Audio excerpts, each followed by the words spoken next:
4 अगस्त 2025 सावन सोमवार। दशमी तिथि के दिन एक हल्दी दीपक से कर लेना, यह एक उपाय होगी। हर मनोकामना पूरी मिलेगी। सभी दोषों से मुक्ति, इतना धन आएगा कि संभाले नहीं संभलेगा। भगवान भोलेनाथ जी के आशीर्वाद से पूरे साल धन बरसता रहेगा। दोस्तों, जैसा कि आप सभी लोग जानते हैं कि 4 अगस्त को सावन सोमवार दशमी तिथि पड़ रहा है। इसीलिए यह दिन बहुत ही खास है। क्योंकि देखिए दोस्तों, गुरुजी ने कहा है कि जब भी सावन सोमवार दशमी तिथि पड़े तो आपको सिर्फ और सिर्फ एक हल्दी दीपक वाला उपाय करना चाहिए। यह उपाय इतना खास है कि अगर आपने सही मुहूर्त पर सही क्रिया अनुसार एक हल्दी दीपक वाला उपाय कर लिया, जो प्राचीन काल के समय का महा उपाय है, तो मान के चलिए दोस्तों, भगवान भोलेनाथ जी के आशीर्वाद से आपके जीवन का कितना ही बड़ा दुख हो, उससे आपको मुक्ति मिल जाएगी। आपकी कोई भी मनोकामना हो, मान लीजिए आप नौकरी की तैयारी कर रहे थे, आपकी नौकरी लग जाएगी। आपका बंद पड़ा व्यापार चल पड़ेगा। जिस बीमारी से आप बहुत दिनों से परेशान थे, उस बीमारी से आपको मुक्ति मिल जाएगी। आपके जीवन में धन आना शुरू हो जाएगा।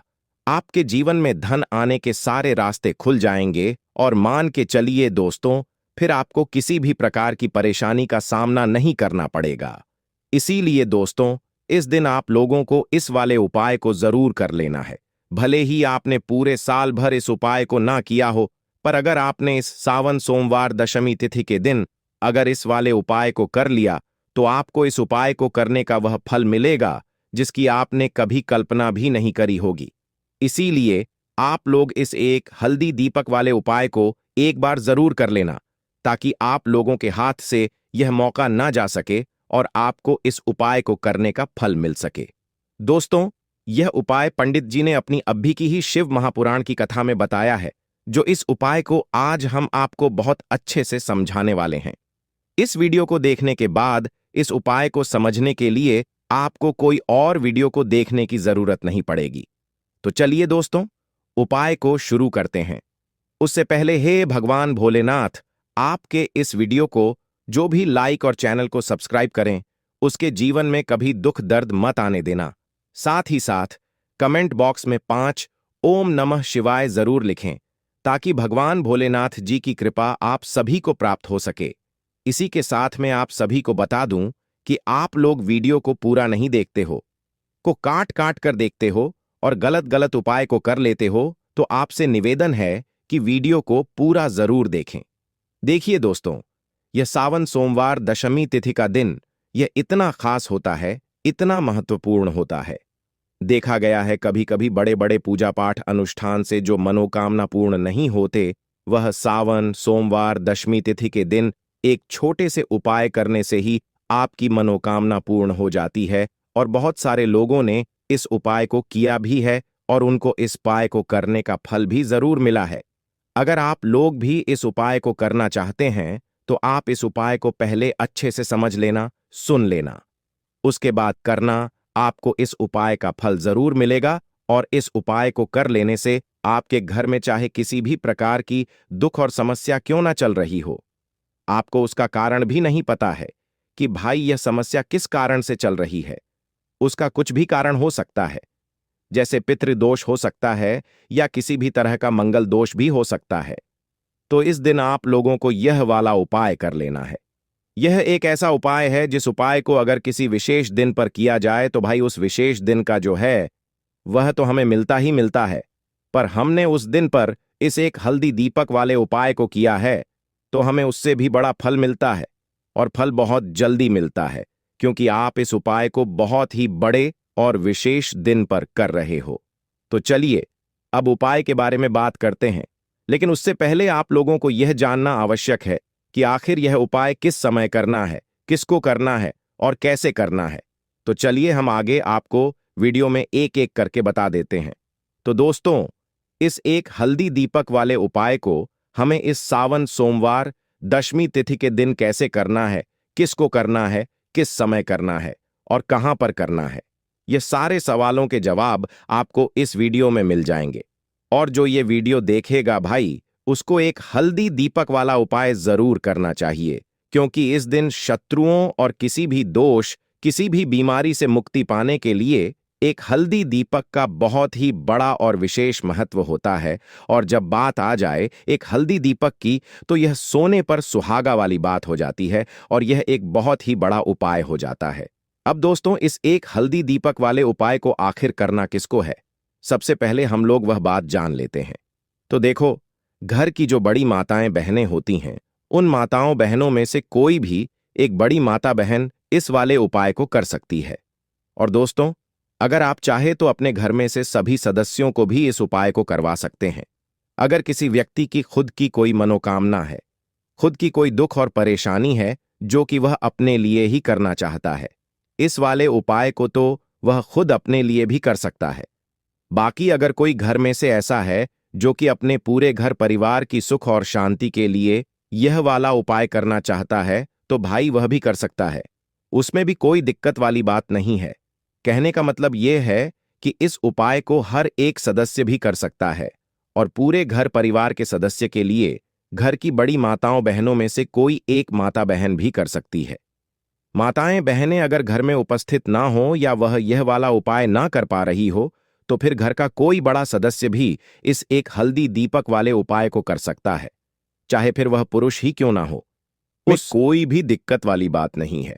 अब दोस्तों, एक हल्दी दीपक वाले उपाय को हमें करना कहां पर है? देखो, इस उपाय को हमें मंदिर में ही करना है। बहुत सारे लोग प्रश्न करते हैं, हर एक उपाय को करते समय क्या हम इस उपाय को घर पर या मंदिर में कर सकते हैं? देखो, तो इस वाले उपाय को आप मंदिर पर करोगे तो अच्छा रहेगा। घर में नहीं करना है इस वाले उपाय को। उसके बाद में दोस्तों, जो अगला प्रश्न निकल कर आता है वह यह आता है इस उपाय को लेकर कि आखिर इस उपाय को हमें किस समय करना है? सुबह के समय करना है कि शाम के समय करना है? तो देखो, इस वाले उपाय को आप लोग सुबह के समय भी कर सकते हो और शाम के समय प्रदोष काल में भी कर सकते हो। अब अगर आप पूछो कि भाई साहब सबसे उत्तम समय कौन सा रहेगा इस एक हल्दी दीपक वाले उपाय को करने का, तो हम आपसे बस यही कहेंगे कि इस उपाय को आप शाम के समय करेंगे तो ज्यादा बेहतर होगा, क्योंकि सावन सोमवार दशमी तिथि का दिन है और इस दिन प्रदोष काल के बहुत महत्व होता है। बाकी अगर सुबह के समय भी करेंगे तो भी अच्छा होगा, उसमें कोई भी दिक्कत वाली बात नहीं है।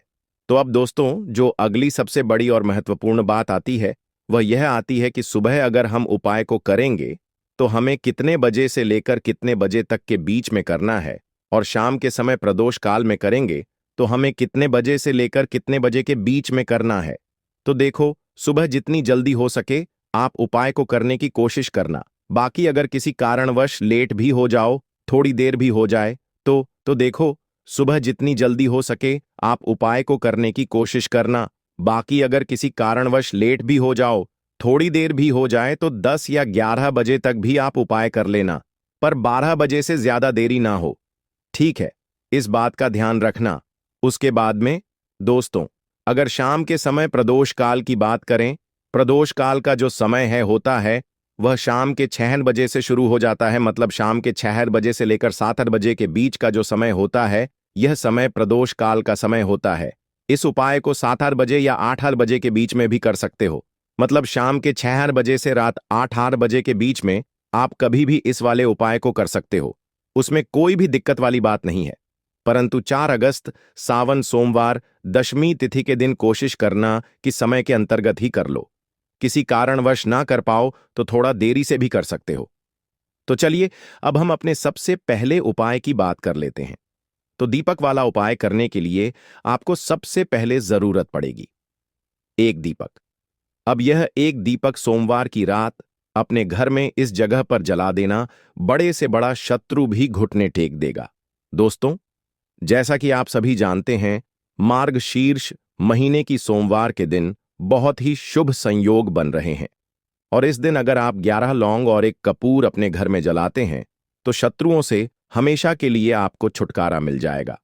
अब देखिए, किसी भी व्यक्ति के जीवन में जब शत्रु से परेशान करते हैं तो वह व्यक्ति अपने जीवन में दुखों से बहुत परेशान हो जाता है। शत्रु हमेशा कुछ ना कुछ ऐसा करवाते हैं जिसके बाद नजर दोष लगती है और अच्छा खासा काम भी बिगड़ने लगता है। व्यापार में मदद आने लगता है, लोगों की तबीयत खराब होने लगती है, जरूरी नहीं है कि सामने वाला व्यक्ति जैसा दिखता है वैसा हो। देखिए, बहुत सारे लोग हैं जो बहुत अच्छे होते हैं, है ना? लेकिन कुछ लोग ऐसे होते हैं जो कब आपके शत्रु बन जाते हैं, आपको खुद भी पता नहीं चलता है। एक तो वह शत्रु होते हैं जो सामने से सीधे सीधे हम पर वार करते हैं, है ना? एक शत्रु ऐसे भी होते हैं जो कि पीठ पीछे कुछ होते हैं और सामने से कुछ होते हैं, है ना? नाना। तो ऐसे शत्रु होते हैं गुप्त शत्रु, और ऐसे शत्रुओं से हमेशा आपको बचकर रहने की जरूरत होती है। आप अपने शत्रुओं को शांत भी कर सकते हैं और इस उपाय को करने से आपको शत्रुओं से छुटकारा भी मिल जाएगा। लौंग जो होती है यह शिविर शक्ति का स्वरूप होती है, और आप सभी जानते हैं कि महादेव जिसके साथ हो ना, साक्षात काल भी आकर उसका कुछ बिगाड़ नहीं पाता है। अच्छा, सोमवार का जो दिन होता है यह इतना उत्तम होता है कि आप इस दिन अपने पितरों को प्रसन्न कर सकते हैं, धन प्राप्ति के लिए उपाय कर सकते हैं और शत्रुओं से भी छुटकारा पा लेते हैं। जब 11 लौंग का उपाय और एक कपूर का उपाय अपने घर पर करते हैं तो बात कर लेते हैं। सबसे पहले उपाय की, जो कि पितरों को प्रसन्न करने के लिए है। देखिए, पितृ जब किसी की किसी से नाराज हो जाते हैं, न तो उस व्यक्ति के जीवन में बीमारियां, दुख, धन की समस्याएं लगातार बढ़ती हैं, तो कोशिश करें कि हमेशा अमावस के दिन आप अपने पितरों को प्रसन्न करने के लिए उपाय करें। अच्छा, पितृदोष अगर घर में जरा सा भी होता है, न तो सबसे ज्यादा कष्ट जो आता है वह बच्चों के जीवन पर आता है। बच्चों का मन पढ़ाई में नहीं लगता है, उन्हें आसानी से जीवन में सफलता नहीं मिलती है। बहुत सारे लोगों के यहाँ संतान को लेकर बहुत समस्याएं होती हैं कि संतान नहीं हो रही है ना? तो पितरों को प्रसन्न करने के लिए आपको इस दिन क्या करना है कि सूर्य भगवान को अर्घ देना है। तो थोड़ा सा तांबे का लोटा अगर हो तो तांबे के लोटे में जल भर लें, वरना किसी भी लोटे में आप जल लें। उसके अंदर आपको क्या करना है, थोड़े से अक्षत के दाने डालने हैं, थोड़े से चावल के दाने, थोड़ी सी किसरी डाल लें। अगर लाल फूल है तो लाल फूल डाल लें और सूर्य भगवान को अर्घ दें। अगर भी आप जल चढ़ा देते हैं, अर्घ दे देते हैं, तब भी आपके घर से पितृदोष दूर होता है। तो जब भी आप सोमवार के दिन सूर्य भगवान को अर्घ देते हैं, इससे आपके पितृ प्रसन्न होते हैं। साथ ही साथ अगर आप कर सकते हैं तो पीपल का जो पेड़ होता है, इसमें भी हमारे पितरों का वास माना जाता है। तो आपको क्या करना है कि एक लोटे में या किसी भी बर्तन में आपको जल लेना है, उसमें थोड़े से आपको काले तिल के दाने डालने हैं, काला तिल डालना है। साथ ही साथ आपको क्या करना है, थोड़े से मिश्री के दाने डालने हैं, गुड़ भी आप यहां पर डाल सकते हैं। अब यह मीठा जल आपको पीपल के पेड़ में चढ़ाना है। आपके घर के आसपास जहां भी पीपल का पेड़ हो, आप सोमवार के दिन सुबह के समय में पीपल की जड़ में यह मीठा जल चढ़ाएं और अपने पितरों से क्षमा याचना करें। साथ ही साथ दीपक अगर आप लगा सकते हैं तो पीपल के पेड़ के नीचे आपको दीपक जरूर से सोमवार के दिन शाम के समय में लगाना चाहिए। पितरी आपके हमेशा प्रसन्न रहेंगे और कभी भी पितृदोष की वजह से घर में कोई दुख और कष्ट नहीं आएगा। तो बहुत ही उत्तम सा यह उपाय है जो कि पितरों को प्रसन्न करने के लिए है, और जीवन के दुख कष्ट जो हैं वह बहुत जल्दी दूर होते हैं जब आप हमेशा अपने पितरों को प्रसन्न रखते हैं। तो चलिए अब बात कर लेते हैं 11 लौंग और एक कपूर घर में किस जगह पर जलाना है, और इस उपाय को करने से कैसे आप अपने शत्रुओं से छुटकारा पा सकते हैं। शत्रु कभी आपको परेशान नहीं करेंगे। शत्रु चाहे कैसे भी हो, सामने से कोई व्यक्ति शत्रु है या गुप्त शत्रु है, हर प्रकार के शत्रु जो है यह शांत हो जाएंगे और चाहकर भी आपका कुछ बिगाड़ नहीं पाएंगे। तो देखिए, उपाय को करने के लिए आपको 11 साबुत लौंग लेनी है। एक भी लौंग खंडित ना हो, टूटी हुई ना हो। एक छोटा सा कपूर का टुकड़ा लेना है, जिसे कि कपूर की टिकिया भी बोलते हैं। एक कोई भी यहां पर मिट्टी का दीपक ले लें या पीतल का बर्तन ले लें। उसके अंदर 11 लौंग रखेंगे, एक कपूर रखेंगे, थोड़ा सा देसी घी इसके ऊपर से आप डाल देंगे। अब यह आपको सोमवार के दिन रात के समय में, ठीक है ना, जब सूर्य अस्त हो जाता है उसके बाद किसी भी समय आपको अपने घर में जलाना है और इसका धुआं पूरे घर में अच्छे से दिखाना है। जितने भी कमरे हैं, जितने भी रूमर्स हैं, बरामदा, आंगन, ठीक है ना, बालकनी, जो भी आपके घर में है, सभी जगह पर आपको इसका धुआं अच्छे से दिखाना है। और साथ ही साथ आपको महादेव का ध्यान जरूर करना है। देखिए, जब भी आप अपने घर में यह लौंग और कपूर सोमवार के दिन जलाते हैं, सबसे पहले तो शत्रुओं से छुटकारा मिल जाता है। कोई भी शत्रु कुछ भी करता है, वह आपके घर तक चीज नहीं पहुंचती है, आपका कुछ नहीं बिगड़ता है। दूसरी चीज कि जब भी लौंग और कपूर आप जलाएंगे, आपके घर पर कोई संकट नहीं आता है, आपके धन पर कोई संकट नहीं आता है, घर में कोई परेशानियां नहीं आती हैं और हमेशा आपके घर में सकारात्मक ऊर्जा बढ़ती है, पॉजिटिव एनर्जी बढ़ती है, जिसके बाद आपके घर में धन की देवी माता लक्ष्मी वास करती है। लौंग और कपूर जिस घर में कोई भी व्यक्ति जलाता है, विशेषकर सोमवार के दिन, तो ऐसा समझ लीजिए इसके बहुत चमत्कार हैं, बहुत ज्यादा लाभ है। तो कोशिश कर कि सोमवार के दिन रात के समय में किसी भी समय आप अपने घर में 11 लौंग और एक कपूर जरूर जलाएं। शत्रु जो हैं वह घुटने टेक देंगे और आपका कुछ नहीं बिगाड़ पाएंगे। साथ ही साथ धन की वर्षा भी घर में होगी और धन से जुड़ी जितनी भी समस्याएं आपके जीवन में आ रही हैं, बहुत तेजी के साथ आपके जीवन से दूर होती चली जाएंगी। तो चलिए अब बात कर लेते हैं अपने तीसरे उपाय की। और तीसरा उपाय है धन वर्षा के लिए और धन को बढ़ाने के लिए। बहुत सारे लोगों की यह समस्या होती है कि पैसा बढ़ता नहीं है। पैसा तो आता है घर में, लेकिन पैसा बढ़ता नहीं है। या कुछ लोग ऐसे भी हैं जो कहते हैं कि पैसा बढ़ेगा तो तब जब घर में पैसा आएगा, बिल्कुल से पैसा आना बंद हो रहा है। व्यापार दिन पर दिन खराब होता जा रहा है। नहीं समझ आ रहा, किसी ने कुछ करा दिया है या फिर घर में कुछ ऐसा है, वास्तु दोष है, नजर दोष है, जिसकी वजह से घर में तरक्की लोगों की नहीं हो रही है। ठीक है ना? बिल्कुल व्यापार धंधा सब बेकार होता चला जा रहा है। जो भी व्यापार कर रहे हैं उसमें लगातार घाटा हो रहा है। तो यह उपाय आप करिए सोमवार के दिन और फिर इसका चमत्कार खुद देखिए। चाहे व्यापारी हैं, आप कोई बिजनेसमैन हैं, दुकान है, आपकी हर प्रकार के काम में लाभ ही लाभ मिलता है। जब इस उपाय को आप करते हैं, आपको क्या करना है? 2 फूल वाली लौंग लेनी है, 1 लाल फूल लेना है, गुलाब का फूल भी आप यहां पर ले सकते हैं। उसी गुलाब के फूल में यह 2 फूल वाली लौंग रख देनी है। 1 देसी घी का दीपक आपको जलाना है, लंबी बाती का। अब यह दोनों चीजें लेकर अपने घर के मंदिर में आपको बैठ जाना है शाम के समय में। सोमवार के दिन शाम के समय में जब सूर्य अस्त हो जाता है, सूर्य छिप जाता है, अब आपको सबसे पहले देसी घी का दीपक जला देना है, माता लक्ष्मी के सामने और भगवान विष्णु जी के सामने। ठीक है ना?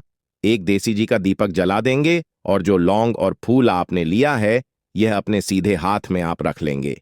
अब आपको माता लक्ष्मी से अपने जीवन की समस्याओं को कहना है कि मेरा काम नहीं चलता है, मेरा व्यापार अच्छे से नहीं बढ़ता है, मेरा धन नहीं बढ़ रहा है, मेरे पैसे में बढ़ोतरी नहीं हो रही है। जो भी दुख है, जो भी पैसे को लेकर समस्याएं जीवन में है, सब कुछ आपको माता लक्ष्मी और श्री हरि विष्णु से कह देना है। ठीक है ना? इसके बाद आपको मंत्र बोलना है 11 बार, ओम नमो भगवते वासुदेवाय नमः। 11 बार यह मंत्र बोल देंगे और फिर वह फूल आपको माता लक्ष्मी को अर्पित कर देना है, उनके सामने चढ़ा देना है। भक्तों, चाहे मर जाना, लेकिन पूजा मंदिर में रखी घंटी, मूर्ति और जलने वाले दीपक के साथ यह गलती भूल कर मत करना, वरना हो जाओगे। बर्बाद घर में आएगी, कंगाली और गरीबी। जी हां भक्तों, क्या पता आप लोग भी जाने अनजाने में इन गलतियों को करते आ रहे हो, जिस वजह से आपके घर में तरक्की नहीं हो रही है, रुपया पैसा नहीं आ रहा है, घर में कंगाली जैसा माहौल हो गया हो, बार बार प्रयास करने के बाद सफलता हासिल नहीं हो रही है। तो इन सब के पीछे का कारण आपके द्वारा की गई गलतियां हैं, जो बिना जानकारी के हम लोग कर बैठते हैं, फिर बाद में हमको रोना और पछताना पड़ता है। इसलिए भक्तों, आज के इस वीडियो में हम आपको पूजा मंदिर में रखी चीजों और पूजा मंदिर से संबंधित कुछ ऐसी बातें बताएंगे जिन्हें देखने के बाद आप ही कहोगे, वाह गुरुजी, आपने तो मेरी किस्मत ही खोल दी। जी हां भक्तों, पूज्य गुरुजी ने कहा है कि कुछ लोग ऐसे होते हैं जो पवित्र चीजों को धार्मिक मानकर अपने पूजा मंदिर में रख लेते हैं और वहीं पर सबसे बड़ी गलती कर बैठते हैं। तो प्रिय भक्तों, आज की इस वीडियो में हम आपको बताएंगे कि पूजा मंदिर में कौन सी चीजों को रखना शुभ होता है और कौन सी चीजों को रखना अशुभ होता है, और साथ में हम आपको बताएंगे कि मंदिर में दीपक कितने बजे जलाना चाहिए और दीपक जलाते समय कौन सा मंत्र बोलना चाहिए, और घंटी सुबह के पूजा के समय बजाना चाहिए या शाम के पूजा के समय बजाना चाहिए। और जो शंख होता है उसे कब बजाना चाहिए, कितनी बार बजाना चाहिए और शंख बजाते समय किस मंत्र का जाप करना चाहिए, इन सभी बातों को हम एक एक करके आपको बताएंगे। और साथ ही प्रिय भक्तों, हम आपको इस वीडियो में बताएंगे कि पूजा मंदिर में जलने वाले दीपक को और घंटी को रोज धोना चाहिए या नहीं धोना चाहिए, और पूजा मंदिर में कितनी मूर्तियां रखनी चाहिए और उन मूर्तियों का साइज कितना होना चाहिए और मूर्तियों को किस दिशा में रखना शुभ होता है। इन सभी 7 से 8 बातों को हम आपको विस्तार पूर्वक बताएंगे। तो आप लोग अपने फायदे के लिए इस वीडियो को अंत तक जरूर देख कर जाइएगा, क्योंकि भक्तों, ऐसी जानकारी आपको लाखों करोड़ों रुपए खर्च करने के बाद भी प्राप्त नहीं होगा और ना ही ये जानकारी आपको कोई बताएगा। प्रिय भक्तों, आपको एक बात हम और बता दें कि एक भक्त ने मुझसे कमेंट करके पूछा था कि गुरुजी, हम पूजा पाठ तो बहुत करते हैं, लेकिन हमको पूजा पाठ का कोई फल प्राप्त नहीं होता है और हमें नुकसान होता है। तो मैं आपको इस वीडियो में इसके पीछे छुपे रहस्य के बारे में भी बताऊंगा। तो अंत तक वीडियो में बने रहिएगा। और साथ ही प्रिय भक्तों, वीडियो को एक प्यारा सा लाइक जरूर करें दोस्तों।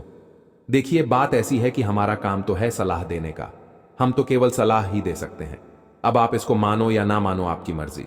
लेकिन भक्तों, एक बात जरूर कहेंगे कि अगर मान लोगे तो आपका बेड़ा पार हो जाएगा।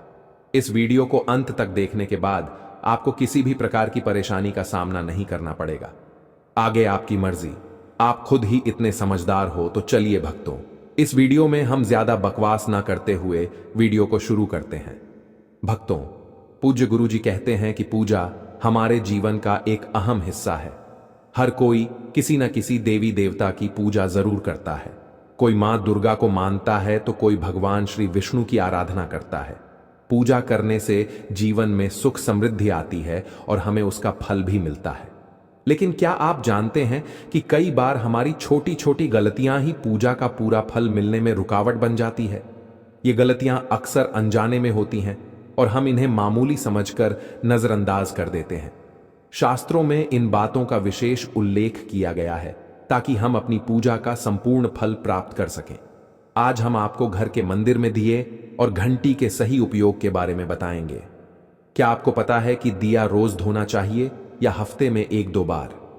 अगर दिया धातु का है तो उसकी सफाई कब करनी चाहिए और मिट्टी के दिए का उपयोग किन विशेष अवसरों पर करना चाहिए? साथ ही मंदिर में कैसी घंटी होनी चाहिए, उसे कितनी बार बजाना चाहिए और किस समय बजाना चाहिए? क्या शाम की पूजा में घंटी बजाना उचित है या नहीं? इन सभी सवालों के जवाब आपको इस वीडियो में मिलेंगे। भक्तों, इस वीडियो को पूरा देखना बहुत जरूरी है, क्योंकि अधूरी जानकारी कभी कभी गलत फहमियां पैदा कर सकती है। कई लोग वीडियो को बीच बीच से देखकर छोड़ देते हैं, लेकिन ऐसा करने से वे पूरी जानकारी प्राप्त नहीं कर पाते। आधी अधूरी जानकारी से कोई भी व्यक्ति सही लाभ नहीं उठा सकता। इसलिए अगर आप इस विषय में गहराई से जानना चाहते हैं तो वीडियो को पूरा देखें। अब एक बात और, कुछ लोग ऐसे होते हैं जो नाच गाने, अर्धनग्न लड़कियों और लड़कों की वीडियो को खूब देखते हैं, उन्हें लाइक और सब्सक्राइब भी करते हैं, लेकिन जब बात ज्ञान और धर्म की आती है तो वीडियो को अधूरा छोड़कर चले जाते हैं। ऐसे लोगों को समझना चाहिए कि सच्चे ज्ञान से ही जीवन में सफलता और शांति मिलती है। अगर आपको सच में अपने जीवन को अच्छा बनाना है तो सच्चे ज्ञान की ओर कदम बढ़ाइए। तो भक्तों, ज्यादा समय ना लेते हुए अब वीडियो शुरू करते हैं। भक्तों, आज हम आपको बताएंगे कि पूजा में उपयोग किए जाने वाले दिए और मंदिर की घंटी से जुड़ी कुछ महत्वपूर्ण बातें, जिनका सही तरह से पालन करने से आपकी पूजा का फल कई गुना बढ़ सकता है। अक्सर लोग इन छोटी छोटी बातों को नजरअंदाज कर देते हैं, जिससे पूजा का पूरा लाभ नहीं मिल पाता। तो आइए जानते हैं कि दिए और घंटी का सही उपयोग कैसे करें। सबसे पहले बात करते हैं मिट्टी के दिए की। जब भी कोई बड़ा त्योहार आता है, खासकर दिवाली, नवरात्रि या किसी विशेष पूजा अनुष्ठान का आयोजन होता है, तब मिट्टी के दिए जलाने की परंपरा होती है। यह बहुत ही शुभ माना जाता है। घर के मंदिर में या दरवाजे के पास इसे जलाने से घर में सकारात्मक ऊर्जा बनी रहती है। मिट्टी का दिया शुभता का प्रतीक माना गया है और इसका उपयोग करने से किसी भी प्रकार का वास्तु दोष नहीं होता। लेकिन मंदिर में इसके उपयोग से जुड़ा एक विशेष नियम है जिसे बहुत कम लोग जानते हैं। मिट्टी के दिए को केवल एक बार जलाने के बाद दोबारा मंदिर में नहीं रखना चाहिए। हर बार नया मिट्टी का दिया जलाना ही शुभ माना गया है। ऐसा करने से घर में सुख समृद्धि बनी रहती है और देवी देवताओं की कृपा प्राप्त होती है। अब बात करते हैं धातु के दियों की। आपने देखा होगा कि कई लोग पूजा में पीतल या तांबे के दियों का उपयोग करते हैं। ये दिए न सिर्फ दिखने में सुंदर लगते हैं बल्कि इनका धार्मिक महत्व भी बहुत ज्यादा है। अगर आप भी धातु के दिए का उपयोग करते हैं तो इसकी शुद्धता बनाए रखना बेहद जरूरी है। पूजा में उपयोग किए जाने वाले किसी भी चीज को अशुद्ध नहीं रखना चाहिए, खासकर दिया तो बिल्कुल भी नहीं।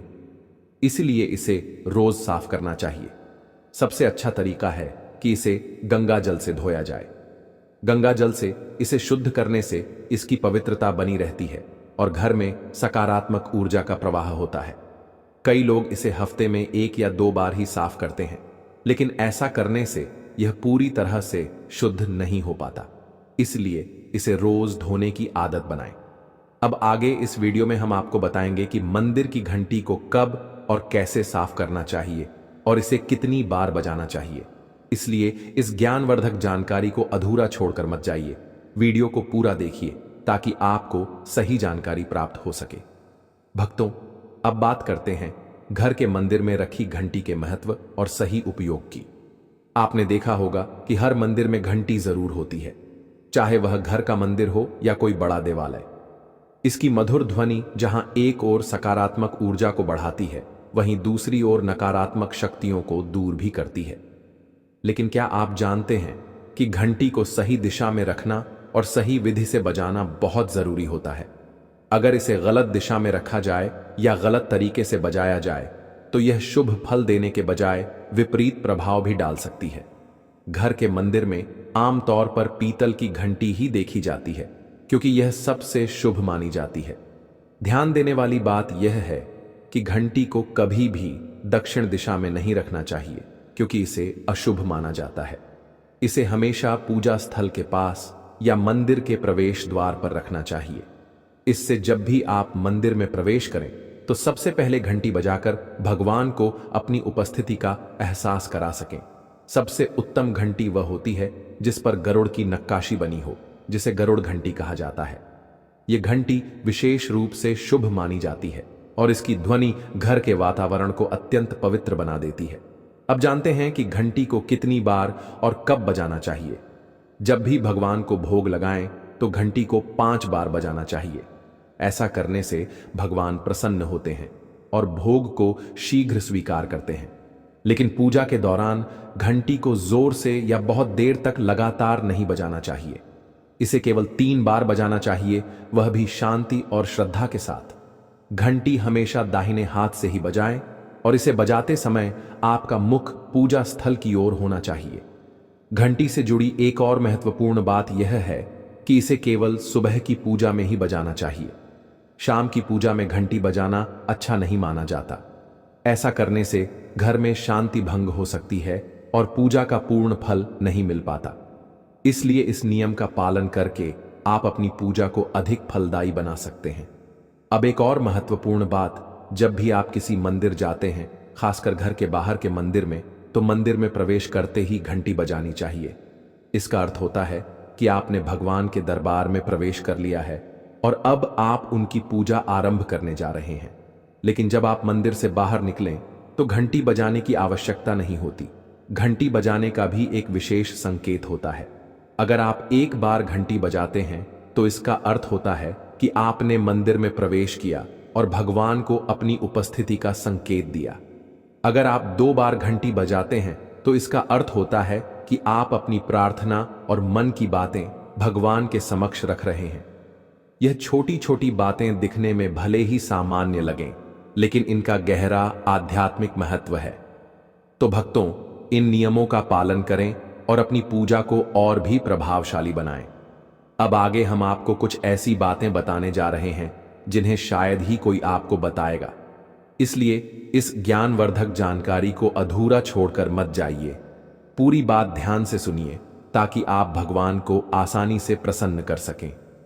लेकिन उससे पहले अगर आप भी चाहते हैं कि लक्ष्मी माता का आशीर्वाद आप पर बना रहे तो इस वीडियो को एक लाइक करें और आपके अपने चैनल को सब्सक्राइब कर लें और कमेंट बॉक्स में जय लक्ष्मी माता जरूर लिखें। इससे हमें मोटिवेशन मिलता है जिससे हम आप लोगों के लिए और अच्छे अच्छे वीडियो बना पाते हैं। और साथ ही आप अपनी राशि को कमेंट बॉक्स में जरूर डाल दें क्योंकि हम राशि से जुड़ा भाग्य भी बताते हैं और भाग में चल रही परेशानियों को तत्काल दूर करने के लिए आसान से आसान उपाय भी बताते हैं। इसलिए आप अपनी राशि कमेंट बॉक्स में जरूर डाल दें। भक्तों, अब हम आपको बताने जा रहे हैं पूजा घर से जुड़े कुछ बेहद जरूरी नियम जिनका सही तरीके से पालन करने से आपकी पूजा का प्रभाव कई गुना बढ़ सकता है। कई लोग अनजाने में ऐसी गलतियां कर बैठते हैं जो पूजा का पूरा फल मिलने में रुकावट बन जाती हैं। अगर आप चाहते हैं कि आपकी भक्ति भगवान तक पहुंचे और घर में सुख समृद्धि बनी रहे तो इन बातों को जरूर ध्यान में रखें। सबसे पहली और महत्वपूर्ण बात यह है कि पूजा करते समय आपका मुख हमेशा पूर्व दिशा की ओर होना चाहिए। यह दिशा बहुत शुभ मानी जाती है क्योंकि इससे सकारात्मक ऊर्जा का प्रवाह बढ़ता है और पूजा का प्रभाव तेज होता है। हालांकि अगर किसी कारणवश पूर्व दिशा में बैठकर पूजा करना संभव न हो तो पश्चिम दिशा की ओर मुंह करके भी पूजा की जा सकती है, लेकिन सबसे उत्तम दिशा पूर्व ही मानी गई है। उत्तर दिशा में बैठकर भी पूजा की जा सकती है, लेकिन दक्षिण दिशा की ओर मुख करके पूजा करना वर्जित माना गया है। अब बात करते हैं पूजा घर की सही जगह की। घर की सीढ़ियों के पास या उनके नीचे पूजा स्थल बनाना अशुभ माना जाता है। इससे पूजा स्थल में नकारात्मक ऊर्जा का संचार हो सकता है जिससे घर में शांति भंग हो सकती है। इसलिए पूजा घर को हमेशा ऐसी जगह बनाएं जहां शांति बनी रहे और वहां कोई अव्यवस्था न हो। भगवान का आसन हमेशा ऊंचा होना चाहिए। इसका अर्थ यह है कि जहां आप बैठते हैं वहां से भगवान की मूर्ति कम से कम 10 इंच ऊंची होनी चाहिए। भगवान की प्रतिमा को सीधे जमीन पर रखना अशुभ माना जाता है। इससे न केवल पूजा का प्रभाव कम होता है बल्कि घर की सकारात्मक ऊर्जा भी प्रभावित हो सकती है। ऊंचा आसन रखने से ऊर्जा का प्रवाह सही दिशा में होता है और पूजा स्थल में पवित्रता बनी रहती है। जब भी आप पूजा करें तो हमेशा किसी चटाई, आसन या कालीन पर बैठकर ही करें। यह न केवल आरामदायक होता है बल्कि इससे आपकी एकाग्रता और श्रद्धा भी बढ़ती है। छोटे आसन पर बैठकर पूजा करना भी शुभ होता है, लेकिन ध्यान रहे कि आपका आसन भगवान के आसन से ऊंचा ना हो। ऐसा करने से पूजा का महत्व बढ़ता है और भगवान के प्रति श्रद्धा व सम्मान का भाव प्रकट होता है। अब एक और बेहद महत्वपूर्ण बात जो बहुत से लोग भूल जाते हैं, पूजा घर में कभी भी मुरझाए हुए या सूखे फूल नहीं रखने चाहिए। अगर फूल काले पड़ जाएं या सूख जाएं तो उन्हें तुरंत हटा देना चाहिए। ऐसे फूल पूजा में उपयोग करना अशुभ माना जाता है और यह नकारात्मक ऊर्जा को बढ़ा सकता है। जब भी फूल मुरझा जाएं तो उन्हें किसी पेड़ के नीचे डाल दें या मिट्टी में दबा दें। इससे घर की पवित्रता बनी रहती है और सकारात्मक ऊर्जा का प्रवाह बढ़ता है। अब आते हैं एक बेहद जरूरी सवाल पर, क्या सोने वाले कमरे में पूजा घर बनाया जा सकता है? अगर आपके पास अलग से पूजा घर बनाने की जगह नहीं है और आपको मजबूरी में अपने बेडरूम में ही मंदिर बनाना पड़ रहा है तो एक विशेष नियम का पालन करना बहुत जरूरी है। रात के समय मंदिर को पर्दे या कपड़े से ढक देना चाहिए। ऐसा करने से वहां से निकलने वाली ऊर्जा आपकी नींद और मन को प्रभावित नहीं करती। भक्तों, यह छोटे छोटे नियम दिखने में साधारण लग सकते हैं, लेकिन इनका प्रभाव बहुत गहरा होता है। अगर आप इनका सही तरीके से पालन करते हैं तो न केवल आपकी पूजा सफल होगी बल्कि आपके घर में सुख, शांति और समृद्धि भी बनी रहेगी। तो इन नियमों को अपनाइए और भगवान की कृपा हमेशा अपने जीवन में बनाए रखिए। भक्तों, सनातन परंपरा में पूजा का बहुत गहरा महत्व है और इसे सही विधि विधान से करने पर ही इसका संपूर्ण लाभ मिलता है। आज हम आपको कुछ खास बातें बताएंगे जिनका ध्यान रखना बहुत जरूरी है ताकि आपकी पूजा पूरी तरह फलदायी हो सके। सबसे पहली और महत्वपूर्ण बात यह है कि पूजा करते समय काले कपड़े पहनने से बचना चाहिए। ऐसा माना जाता है कि काला रंग नकारात्मक ऊर्जा को आकर्षित करता है, जिससे पूजा की शुद्धता प्रभावित हो सकती है। जब भी पूजा करें तो हल्के और शुभ रंग के वस्त्र पहने, जैसे सफेद, पीला, गुलाबी या लाल, ताकि मन शांत और सकारात्मक बना रहे। अब बात करते हैं घर के पूजा स्थल की। कई लोग घर में एक से ज्यादा देवी देवताओं की तस्वीरें या मूर्तियां रख लेते हैं, लेकिन यह सही नहीं है। पूजा स्थल में किसी भी देवी देवता की सिर्फ एक ही मूर्ति या तस्वीर होनी चाहिए। अगर एक से ज्यादा मूर्तियां या तस्वीरें होती हैं तो उनकी ऊर्जा आपस में टकरा सकती है, जिससे पूजा का प्रभाव कम हो सकता है। इसलिए भगवान की उपस्थिति को केंद्रित और प्रभावी बनाने के लिए केवल एक ही तस्वीर या मूर्ति रखें। शिवलिंग को घर में रखना बेहद शुभ माना जाता है, लेकिन इसे रखने के कुछ नियम भी हैं। शिवलिंग को हमेशा उत्तर या पूर्व दिशा में रखना चाहिए, ताकि इसकी ऊर्जा पूरे घर में सकारात्मक प्रभाव डाल सके। साथ ही इसे किसी भी गंदे या ज्यादा हलचल वाले स्थान पर न रखें। अगर आप शिवलिंग की सही विधि से पूजा करते हैं तो घर में सुख, समृद्धि और शांति बनी रहती है। भगवान की मूर्तियों और तस्वीरों का विशेष ध्यान रखना चाहिए। अगर कोई मूर्ति या तस्वीर टूट जाती है तो उसे तुरंत पूजा स्थल से हटा देना चाहिए। टूटी हुई मूर्तियां घर में नकारात्मक प्रभाव डाल सकती हैं और पूजा का प्रभाव भी कम हो जाता है। ऐसी मूर्तियों का विधि विधान से सही स्थान पर विसर्जन करना ही उचित होता है। अब बात करते हैं उन चीजों की जो पूजा स्थल पर रखनी बहुत शुभ मानी जाती है। पूजा स्थल पर एक शंख जरूर होना चाहिए, क्योंकि शंख की ध्वनि से नकारात्मक ऊर्जा दूर होती है और घर में शुभता आती है। इसी तरह गोमती चक्र भी बहुत प्रभावी होता है, जो घर में सुख, समृद्धि और धन वृद्धि को आकर्षित करता है। इसके अलावा पूजा स्थल पर एक पात्र में शुद्ध जल रखना चाहिए, जिसे रोज बदलना जरूरी है, ताकि घर की ऊर्जा हमेशा पवित्र बनी रहे। पूजा स्थल की सफाई का भी विशेष ध्यान रखना चाहिए। गंदगी से नकारात्मकता बढ़ती है और पूजा का प्रभाव कम हो जाता है। रोजाना पूजा स्थल को अच्छे से साफ करें और वहां की व्यवस्था को सुंदर बनाए रखें। जब पूजा स्थल स्वच्छ और व्यवस्थित रहेगा तो वहां बैठकर ध्यान लगाना भी आसान होगा और पूजा का संपूर्ण फल मिलेगा। भक्तों, अगर इन सभी बातों का सही तरह से पालन किया जाए तो पूजा का प्रभाव कई गुना बढ़ जाता है और भगवान की कृपा भी हमेशा बनी रहती है। इसीलिए अपने पूजा स्थल को पवित्र और सकारात्मक बनाए रखें, ताकि आपके जीवन में सुख, शांति और समृद्धि बनी रहे। भक्तों, आज हम आपको पूजा मंदिर से जुड़े कुछ ऐसे नियम बताने जा रहे हैं जिनका पालन करने से आपकी पूजा का प्रभाव कई गुना बढ़ सकता है। जब भी घर में पूजा का स्थान बनाएं तो हमेशा इस बात का ध्यान रखें कि वह घर के सबसे शांत और पवित्र स्थान पर हो। उत्तर पूर्व दिशा को पूजा के लिए सबसे शुभ माना गया है, क्योंकि यह दिशा सकारात्मक ऊर्जा को आकर्षित करती है और भगवान की कृपा प्राप्त करने में मदद करती है। कई लोग गलती से पूजा स्थल को बेडरूम या रसोई के पास बना लेते हैं, लेकिन यह सही नहीं है। बेडरूम आराम और निजी जीवन से जुड़ा होता है, जबकि रसोई में भोजन पकाने से उठने वाली ऊर्जा पूजा स्थल की पवित्रता को प्रभावित कर सकती है। इसलिए हमेशा कोशिश करें कि पूजा का स्थान इन जगहों से दूर और शांत वातावरण में हो, ताकि ध्यान केंद्रित करने में कोई विघ्न न आए और आपकी भक्ति सही दिशा में आगे बढ़े। अब भक्तों, हम आपको एक ऐसी खास बात बताने जा रहे हैं जो शायद आपको लाखों करोड़ों रुपए खर्च करने के बाद भी कोई न बताए। लेकिन उससे पहले आपसे एक छोटा सा निवेदन है। अगर आप चाहते हैं कि हम आपको और भी अद्भुत और सरल उपाय बताते रहें तो अपनी राशि हमें कमेंट में जरूर बताएं। चलिए अब बात करते हैं पूजा में दीपक जलाने के सही नियमों की। पूजा में दीपक जलाना बहुत शुभ माना जाता है, लेकिन इसे सही तरीके से जलाना बेहद जरूरी है। सही तरीके से दीपक जलाने से घर में सकारात्मक ऊर्जा का संचार होता है और भगवान की कृपा प्राप्त होती है। दीपक को हमेशा भगवान की मूर्ति के सामने रखना चाहिए, ताकि उसका प्रकाश ईश्वर के आशीर्वाद और कृपा का प्रतीक बने। जब दीपक की रोशनी भगवान पर पड़ती है तो पूजा स्थल दिव्य ऊर्जा से भर जाता है और पूरा वातावरण पवित्र हो जाता है। अब एक बहुत महत्वपूर्ण बात, कभी भी खंडित या टूटा हुआ दीपक न जलाएं, क्योंकि इससे पूजा में अपवित्रता आ सकती है और शुभता बाधित हो सकती है।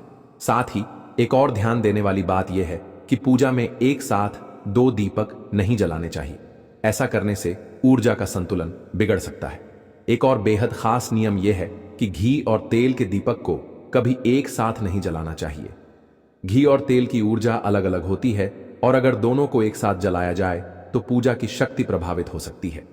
वास्तुशास्त्र के अनुसार अगर आप घी और तेल दोनों दीपक जलाना चाहते हैं तो उनका सही स्थान निर्धारित करें। घी का दीपक हमेशा बाईं ओर और तेल का दीपक दाईं ओर रखना चाहिए। इससे पूजा स्थल की ऊर्जा संतुलित रहती है और घर में सुख समृद्धि बनी रहती है। प्रिय भक्तों, दीपक जलाना सिर्फ एक परंपरा नहीं बल्कि यह हमारी पूजा का सबसे महत्वपूर्ण हिस्सा होता है। दीपक की रोशनी भगवान के आशीर्वाद का प्रतीक मानी जाती है और इसका सही तरीके से जलाया जाना बहुत जरूरी होता है। आज हम आपको दीपक जलाने के कुछ ऐसे नियम बताएंगे जिन्हें जानकर आप अपनी पूजा का प्रभाव कई गुना बढ़ा सकते हैं और अपने घर में सकारात्मक ऊर्जा को बनाए रख सकते हैं।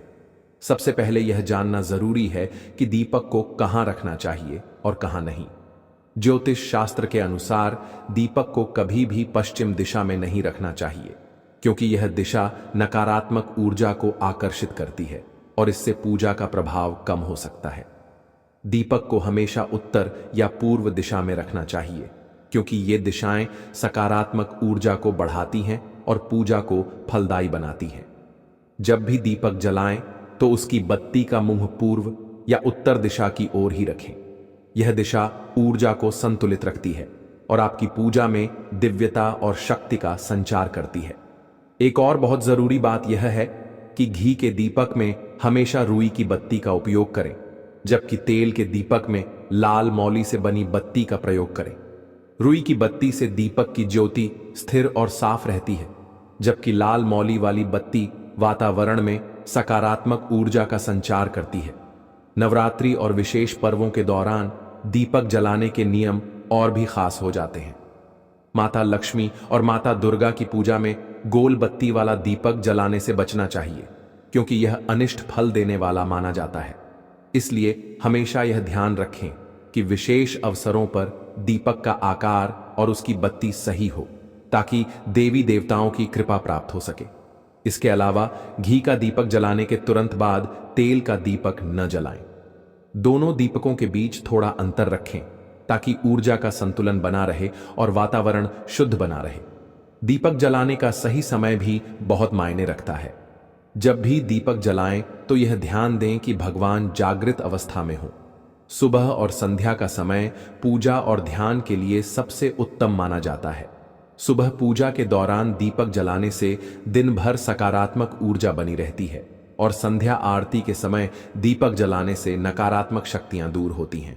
भक्तों, दीपक जलाने का महत्व सिर्फ धार्मिक दृष्टि से ही नहीं बल्कि वास्तुशास्त्र और ज्योतिष शास्त्र में भी बहुत गहरा बताया गया है। दीपक की रोशनी घर में 7 चक्रों को संतुलित करती है, नकारात्मकता को समाप्त करती है और पूरे वातावरण को शुद्ध बनाती है। इससे न सिर्फ आपके घर की ऊर्जा बदलती है बल्कि मानसिक शांति भी प्राप्त होती है। इसलिए जब भी दीपक जलाएं तो इन नियमों का पूरा ध्यान रखें। इससे आपकी पूजा और जीवन में भगवान की कृपा हमेशा बनी रहेगी और आपके घर में सुख, समृद्धि और सकारात्मकता का प्रवाह निरंतर बना रहेगा।